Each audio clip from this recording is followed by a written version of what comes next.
My doctor experiences have been primarily just take birth control, take birth control, take birth control.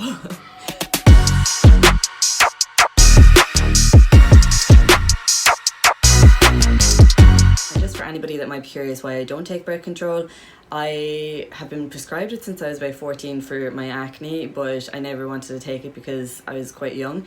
And then in college I finally did take it again for acne, and the first type of one, I believe there's like 2 types, I could be completely wrong, I have no knowledge of birth control because I just don't take it, but at the time I knew that there was 2 kind of types. You could get the combination type or the no combo, I don't know.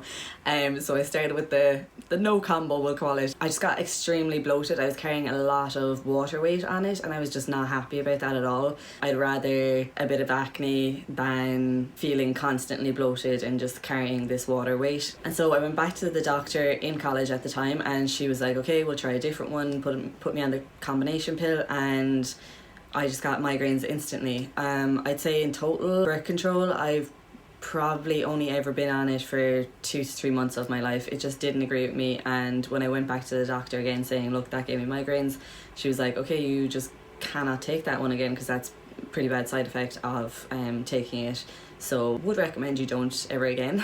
And so I haven't, and I'm perfectly content not doing so because I'm the type of person that doesn't like variables. I don't enjoy the idea that something might be regulating my hormones for me, or that maybe I get a bit of a mood swing because of something and I wouldn't know if that's me or if it's the birth control or whatever. So yeah, just personally it's not for me.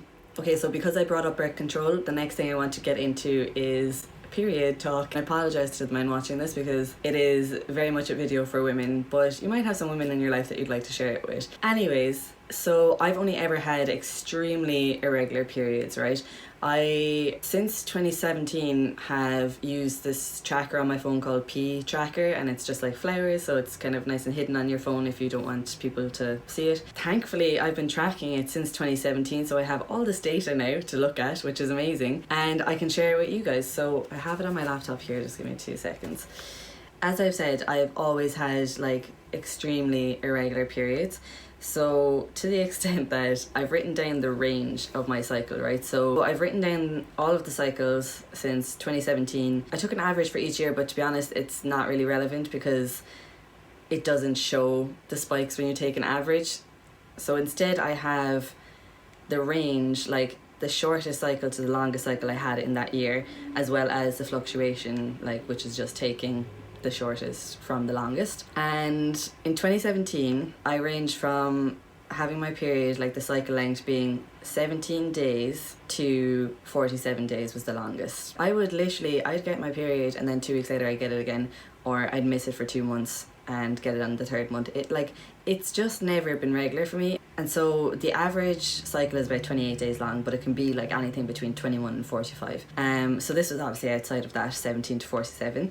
And that was 2017. And then in 2018 my range was between 12 days and then I got it again, and 40 days. It was actually 55 days, Liz. And then in 2019 it was between 16 days and 47 days. And then in 2020, right, so what's worth bearing in mind here is in 2020 is about April by the time I started the keto diet, and then I think it was about November, December that, again, the Christmas period, I just went ham and ate all around me again. But yeah, so it is worth bearing in mind that there was that might have added to the fluctuation here, but nevertheless it was between 30 days to 48 days. So the range, like the fluctuation between them was anything from, it was 30 days in 2017, 28 days, 31 days, and now all of a sudden the fluctuation of the kind of length of the cycle that I have is now 18 days, so it's getting smaller. And I've just finished doing the 2021.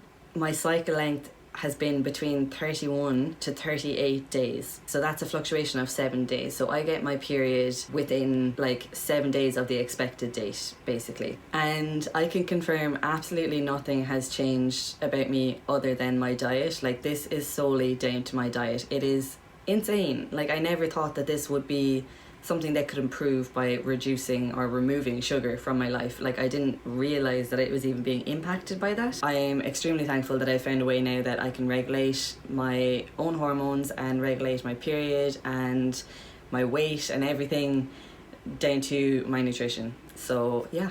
The next video hopefully won't be as serious. I might show you some Christmas gifts that I've got. Regardless anyways, I hope you all are having a great festive season. I'll see you soon.